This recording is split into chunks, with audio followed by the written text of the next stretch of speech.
రిషికొండ ప్యాలెస్ని ఆంధ్రప్రదేశ్ ఉప ముఖ్యమంత్రి పవన్ కళ్యాణ్ గారు ఈరోజు సందర్శించారు. ఈ నేపథ్యంలోనే రిషికొండ ప్యాలెస్ని అసలు ఏం చేయబోతున్నారనేటువంటి చర్చ అయితే మొదలైంది. దీని మీద మనం పూర్తి స్థాయిలో విశ్లేషణ చేసుకుందాం. ప్రస్తుతం మనతో పట్టినారు ప్రముఖ రాజకీయ విశ్లేషకులు, ప్రముఖ సీనియర్ జర్నలిస్ట్ సిఎస్ రావు గారు. వారితో మాట్లాడదాం. సార్ నమస్తే సార్. నమస్తే. రిషికొండ ప్యాలెస్కి ఈరోజు ఆంధ్రప్రదేశ్ ఉప ముఖ్యమంత్రి పవన్ కళ్యాణ్ గారు వెళ్ళడం, అక్కడ సందర్శించడం జరిగింది. ఈ నేపథ్యంలోనే రిషికొండ ప్యాలెస్ని అసలు ఏం చేయబోతున్నారు అనేటువంటి చర్చ అయితే మొదలైంది. దీని మీద మీ విశ్లేషణ ఏంటి సార్? 2024 ఎన్నికలకు ముందు ఆ రోజున కూటమి ప్రభుత్వానికి ప్రచారం చేసుకోవడానికి ఉన్నటువంటి అస్త్రాల్లో ప్రధానమైనటువంటి అస్త్రం కూడా రిషికొండ. ఈ రిషికొండ మీద విస్తృతంగా ప్రచారం చేశారు. దాదాపు 550 కోట్లు పెట్టి జగన్మోహన్ రెడ్డి కట్టించారు. దీన్ని ఎందుకు కట్టించారో కూడా చెప్పలేనటువంటి పరిస్థితిలో ఉన్నారు. రిషికొండకి బోడిగుండు కొట్టించి మరి ఆ ప్యాలెస్ ని కట్టించారనేటువంటి ఆరోపణలు విమర్శలు చేశారు. ఫోటోలు బయటికి తీసుకొచ్చి ఇవన్నీ చేశారు. ఓకే, సీన్ కట్ చేస్తే 2024 ఎన్నికలు అయిపోయినాయి. కూటమి ప్రభుత్వం అధికారంలోకి వచ్చింది. మరి కూటమి ప్రభుత్వం ఈ రిషికొండని ఎందుకు ఖాళీగా పెట్టింది అనేది పెద్ద చర్చ. 550 కోట్ల రూపాయల ప్రాపర్టీని ఎవరైనా సొంత ప్రాపర్టీ అయితే అలా పెడతారా ఖాళీగా? పైగా దానికి దాదాపు హౌస్ కీపింగ్ కానీ మెయింటెనెన్స్ కానీ దాదాపు 1 కోటి రూపాయలు అవుతున్నాయి అని చెప్పి తెలుస్తుంది. ఇది సంవత్సరం మొత్తం మీద ఎలక్ట్రిసిటీ బిల్లే 1 కోటి రూపాయలు ఉందంట సంవత్సరానికి. ఇంకా హౌస్ కీపింగ్ అని ఇవన్నీ మెయింటెనెన్స్ ఉంటుంది. మెయింటెనెన్స్ లేకపోతే మళ్ళీ పాడుపడిన బంగ్లా, బూత్ బంగ్లా అయిపోతుంది. అంతే కదా. ఇప్పుడు 15 నెలలు అయింది ఈ ప్రభుత్వం అధికారంలోకి వచ్చి. రిషికొండను ఏం చేద్దాము అనేటువంటి నిర్ణయం తీసుకోలేని పరిస్థితుల్లో ఉంది అనేటువంటి విమర్శ ఇప్పుడు ప్రభుత్వం మీద వస్తుంది. ఇంకొక వైపు ఏమో దాన్ని 550 కోట్లు పెట్టి కట్టించారు. టూరిజం డిపార్ట్మెంట్ నుంచి ఫండ్స్ అన్ని చేశారు. దాని మీద రకరకాల అక్రమాలు జరిగినాయి, అవినీతి జరిగింది అన్నారు. మరి ఇప్పటివరకు విచారణకు ఆదేశించారా? విచారణకు ఆదేశించలేదుగా. ఆడుదాం ఆంధ్ర అన్నారు. టూరిజం ఆధ్వర్యంలో జరిగింది, దాని మీద అవకతవకలు జరిగినాయి. ఇదిగో విచారణకి ఆదేశిస్తున్నాము, విచారణ అయిపోతుంది, రోజా అరెస్ట్ అయిపోతారని చెప్పి రవినాయుడు అని చెప్పి శాప్ చైర్మన్ ఎవరు ఉన్నారు ఆయన చెప్పారు. సో ఆయన చెప్పాడంటే చంద్రబాబు నాయుడు గారికి చాలా దగ్గరగా ఉంటారు, లోకేష్ గారికి దగ్గరగా ఉంటారు, ఖచ్చితంగా రోజా అరెస్ట్ అవుతుందని చెప్పి చాలా మంది భావించారు. అసలు ఇంతవరకు విచారణకు ఆదేశించలేదు. ఎందుకు ఆదేశించలేదంటే ఒక సీనియర్ ఐఏఎస్ అడ్డుపడుతున్నారు అనేది ఇంకొక గాసిప్ బయటకు వచ్చింది. గాసిప్ నిజమో తెలియదు. సీనియర్ ఐఏఎస్ సచివాలయంలో ఉండే ఆయన ఒక ఆయన అని చెప్పి చెబుతున్నారు. సరే, మొత్తానికైతే విచారణకు ఆదేశించలేదు, రిషికొండ మీద ఆదేశించలేదు. యాక్చువల్గా దాన్ని ఎన్నికల ప్రచారం అప్పుడు వాళ్ళు ఎక్కడెక్కడ లాస్ట్ కమోడిటీ కూడా ఇది కమోడ్ కూడా బంగారం లెవెల్లో దాన్ని 25 లక్షలు పెట్టి కట్టారని చెప్పి రకరకాల ప్రచారం చేశారు. సరే, ఎంతన్నా పెట్టి ప్రజాధనం అది 550 కోట్లు ప్రజాధనం. దాన్ని అయితే సరే జగన్మోహన్ రెడ్డి గారు తప్పు చేశారండి. దాన్ని సరిచేయాల్సిన బాధ్యత ఈ ప్రభుత్వం మీద ఉందిగా, దాన్ని ఉపయోగించుకోవాల్సిన బాధ్యత ఉందిగా. ఇప్పటి వరకు చేయలేకపోవడం కారణం ఏంటి అనే దాని మీద ఇప్పుడు పవన్ కళ్యాణ్ గారు విజిట్ చేశారు. దాంతో ఒక్కసారిగా మళ్ళీ రిషికొండ మీద అందరి కాన్సన్ట్రేషన్ పడింది. ఇప్పటి వరకు ఈ మధ్య కాలంలో రిషికొండ గురించి పెద్ద పడుచుకోవాలి, చర్చే లేదు. ప్రభుత్వం వచ్చిన కొన్ని రోజుల పాటు దాని గురించి చర్చించారు. దాన్ని ఏం చేద్దాం, హోటల్స్కి ఇద్దామా లేదంటే టూరిజంలో దాన్ని ఏదన్నా కేటాయిద్దామా, రకరకాలుగా అనుకున్నారు. కానీ ఏమేం చేయలేకపోయారు. దాని మీద చర్చ కూడా ఆల్మోస్ట్ క్లోజ్ అయిపోయింది. ఇలాంటి సందర్భంలో ఇప్పుడు పవన్ కళ్యాణ్ గారు వెళ్ళారు అక్కడికి.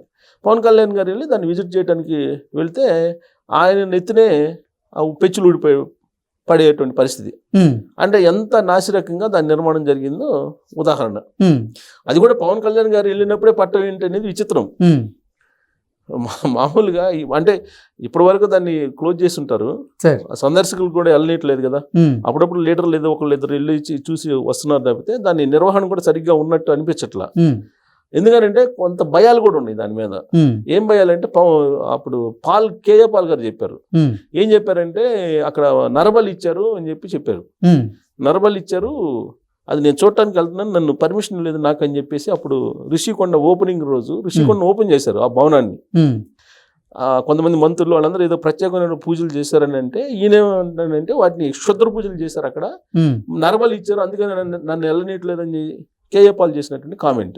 సో అప్పటి నుంచి కొంతమందికి ఆ భయం కూడా ఉంది, అటువైపు వెళ్ళడానికి కూడా కొంతమంది భయపడుతున్నారు. సో ఇలాంటి సిచ్యువేషన్ దాని మీద ఉంది. కానీ దాన్ని యూటిలైజ్ చేసుకోవాల్సిన పరిస్థితి అయితే ప్రభుత్వం మీద ఉంది. సరే, పవన్ కళ్యాణ్ గారు వెళ్ళారు, విజిట్ చేశారు.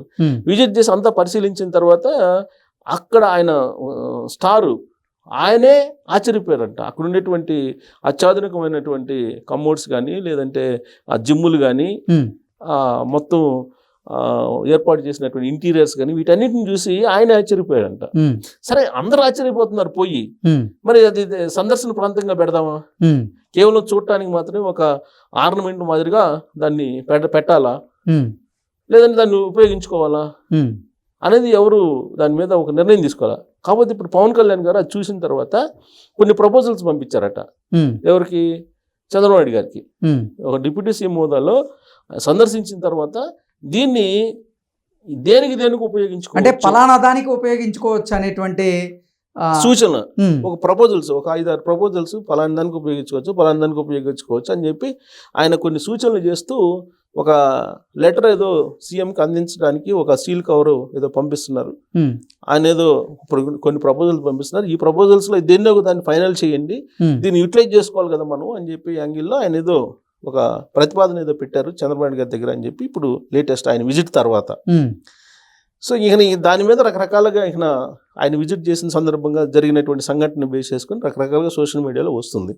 ఏంటి, ఆ పెచ్చు ఊడిపోయింది కదా, ఆ పెచ్చు ఊడిపోయితే, ఇలాంటి పెచ్చులు ఊడిపోతే కనుక ఒకవేళ జగన్మోహన్ రెడ్డి గారు రెండోసారి గెలిచి దీంట్లో కనుక గృహప్రవేశం చేసినట్టయితే పాపం వాళ్ళకి ఏమైండేదో ఆ ఇంట్లో ఉండేటువంటి వాళ్ళకి అనేది ఒక స్లోగన్ లాగా ఇప్పుడు సోషల్ మీడియాలో తీసుకెళ్తున్నారు. ఏదో పాపం అని చెప్పి వాళ్ళు ఓడిపోవడం మంచిదైంది, గెలిచినట్టయితే ఎవరి నెత్తిన పడి ఉండేది, అది ఎవరు ప్రాణాపాయ స్థితిలోకి వెళ్ళిపోయిన వాళ్ళు అనేటువంటి యాంగిల్లో వాళ్ళు ప్రచారం చేస్తున్నారు. అసలు కొంతమంది అయితే దాన్ని ఈయన మెంటల్ హాస్పిటల్కి ఇవ్వండి అని చెప్పి కామెంట్లు చేసినట్టున్నారు. ఏబి వెంకటేశ్వరరావు లాంటి వాళ్ళు మెంటల్ హాస్పిటల్కి ఇచ్చేసేయండి, అది గుర్తుగా ఉంటుంది, సైకోలకి ట్రీట్మెంట్ చేయించేటువంటి ఆసుపత్రులాగా తయారు చేయండి అని చెప్పేసి ఏదో రకరకాల సలహాలు ఇచ్చేటువంటి వాళ్ళు ఉన్నారు. అది కాదు కదా, కన్స్ట్రక్టివ్ సలహాలు ఇవ్వాలి, కన్స్ట్రక్టివ్గా ఆలోచించాలి. ఇప్పుడు వైజాగ్ అనగానే అది ఇప్పుడు ఒక పెద్ద ఆర్థిక హబ్గా మారిపోతుంది, ప్లస్ ఐటీ హబ్గా మారబోతుంది. గూగుల్ లాంటి పెద్ద సంస్థ అక్కడికి వస్తుంది, ఐటీ కంపెనీలు అనేకం వస్తున్నాయి. మరి అలాంటప్పుడు హైదరాబాద్కి పోటీగా వైజాగ్ ఎదుగుతుందని చెప్పి ఇప్పుడు ప్రచారం వస్తుంది కదా, ఆ టైప్లో హైప్ చేస్తున్నారు కదా. మరి దాన్ని కూడా ఏదన్నా ఇప్పుడు ఇక్కడ మనకి అనేకమైనవి తెలంగాణలో ఉన్నాయి, నిజాం నాటి అన్నీ చాలా ఉన్నాయి, వాటిని ఉపయోగిస్తున్నారు. అలాగే దాన్ని కూడా ఉపయోగించాలి. ఉపయోగించకుండా ఉంటే ఇప్పుడు 15 నెలలు అయిపోయింది. మరి జగన్మోహన్ రెడ్డి గారు మళ్ళీ గృహప్రవేశం చేయడం కోసం ఉంచారు అనేది మళ్ళీ వైఎస్ఆర్ కాంగ్రెస్ పార్టీ వాళ్ళు అంటున్నారు. విచిత్రంగా దాన్ని ఓపెన్ చేయలేరు వాళ్ళు, మళ్ళీ మా నాయకుడు వస్తాడు, మా నాయకుడు వచ్చి దాన్ని మళ్ళీ అక్కడి నుంచి పరిపాలన చేస్తాడని చెప్పి వాళ్ళు అంటున్నారు. వీళ్ళేమో ఒక నిర్ణయం తీసుకోవట్లా. అసలు విచారణకు ఆదేశించాలి కదా ఫస్ట్, అక్రమాలు జరిగినాయి అన్నప్పుడు. ఇప్పుడు ఇది ఎవరి పరిధిలో ఉంది? పవన్ కళ్యాణ్ గారు జనసేన ఆయన మినిస్టరు, జనసేన ఆధ్వర్యంలో ఉంది. ఇప్పుడు 2 మినిస్టర్లు ఉన్నారు కదా, పవన్ కళ్యాణ్ గారు కాకుండా వాళ్ళ ఆధ్వర్యంలో ఉంది. మళ్ళీ వాళ్ళ ఆధ్వర్యంలో ఉన్నప్పుడు టూరిజం మినిస్టర్ డెసిషన్ తీసుకోవాలి, ఏదో ఒకటి టూరిజం మినిస్టర్ తీసుకోవాలి, టూరిజం సెక్రటరీస్ తీసుకోవాలి, ఆ ప్రపోజల్స్ సీఎంకి పంపించాలి, సీఎం ఫైనల్ చేస్తారు. అసలు అక్కడి నుంచే ఫైల్ రానప్పుడు సీఎం ఏం చేస్తారు? ఇప్పుడు అక్కడి నుంచి ఫైల్ రావాలి కదా. టూరిజం శాఖలో మొత్తం రాష్ట్ర వ్యాప్తంగా 25 స్టార్ హోటల్స్ నిర్మించాలని చెప్పి ఈ మధ్య ఏదో నిర్ణయం తీసుకున్నారు. దానికి సంబంధించి ఫండ్ పూలింగ్ చేస్తున్నారు అని చెప్పి, మరి ఇది ఉన్నదాన్ని ఏం చేస్తారు? ఎగ్జాక్ట్లీ, ఉన్నదాన్ని ఆడబెట్టేశారు. 25 స్టార్ హోటల్స్ ని మేము కడతాము, టూరిజం డెవలప్ చేస్తాము, పర్యాటకుల్ని ఆకర్షిస్తాము అని చెప్పి ఒక పాలసీ ఏదో తయారు చేశారు ఈ మధ్య. మరి ఆ పాలసీలో ఋషికొండ ఎందుకు లేదు? ఋషికొండ ఎందుకు మిస్ చేస్తున్నారు? ప్రతిసారి 550 కోట్ల రూపాయలు, పైగా దాని మెయింటెనెన్స్ ప్రతి నెల లక్షల రూపాయలు అవుతుంది. కానీ ఎలక్ట్రిసిటీ ఛార్జ్ ₹1 కోటి వస్తుంది సంవత్సరానికి. అంతకుముందు దాదాపు 7 కోట్లు 8 కోట్లు వచ్చేది ఆదాయం టూరిజం శాఖకి. ఇది కట్టక ముందు ఆడ కాటేజీలు ఉండేవి, దాదాపు 7-8 కోట్లు ఆదాయం వచ్చేది. ఇది ఆ కాటేజీలన్నింటి కోలు తోసేసి ఋషికొండకు బోడిగుండు చేసి ఈ భవనం కట్టారు. ఇది అన్ని పర్యావరణ అనుమతులకి విరుద్ధం, తర్వాత స్ట్రక్చరు విరుద్ధం. సరే, ఏదో ఒక వరుదో ముందు అయిపోయిన దాన్ని యూటిలైజ్ చేసుకుంటే కనుక కనీసం అది కొంచెం కొద్దిగా గొప్ప రెవెన్యూకి ఉపయోగపడుతుంది ఆంధ్రప్రదేశ్ ప్రభుత్వానికి. ఆ దిశగా ఆలోచించమని చెప్పి పవన్ కళ్యాణ్ గారే చంద్రబాబు నాయుడు గారికి కొన్ని ప్రపోజల్స్ పంపించారంటున్నారు. మరి ఆ ప్రపోజల్స్ ఏదో ఒకటి ఓకే చేస్తారో చూడాలి. Okay sir, thank you so much. Thank you.